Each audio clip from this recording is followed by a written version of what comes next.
અમદાવાદમાંથી કે જ્યાં ગોંડલ શહેરના 100 અને 125 વર્ષ જૂના બ્રિજના મામલે ગુજરાત હાઈકોર્ટમાં જાહેર હિતની અરજી નગરપાલિકાનું ચોંકાવનારું સોગંદનામું છે।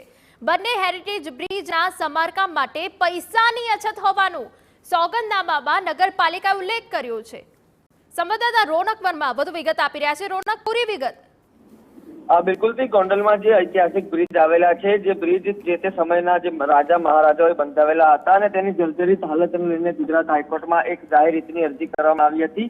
ते जाहिर हितनी अरजी में जे समयांतरे सुनावणी हाथ धराई तेमां जे ए ब्रिज तोड़वानी तैयारी लईने अनेक घटनाक्रमो सर्जाया हता। त्यारबाद गुजरात हाईकोर्टे ते ब्रिज ऐतिहासिक छे तेना माटे तेनी जाळवणी अने समारकाम करवानुं जे सूचव्युं हतुं। त्यारबाद जे ब्रिजना समारकाम अने संचालन माटे जे पण कोटेशन छे ते मंगाववामां આવ્યા હતા।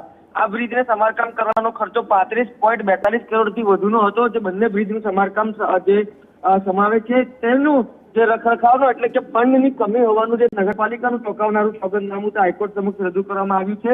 એક તરફ જ્યારે નગરપાલિકા મોટી મોટી વાતો કરતું હોય તો બીજી તરફ જ્યારે નગરપાલિકા પાસે આ સમારકામ માટે ફંડ જ નથી તે ખૂબ જ એ ચિંતાજનક વાત છે।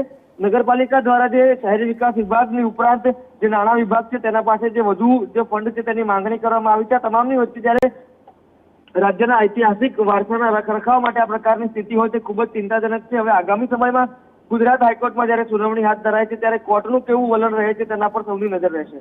બિલકુલ રોનક, તો જે રીતે નગરપાલિકાનું ચોંકાવનારું સોગંદનામું છે, બંને હેરિટેજ બ્રિજના સમારકામ માટે પૈસાની અછત, જે ફંડ ફાળવવામાં આવ્યું છે તે પૂરતું નહીં હોવાની પણ વાત।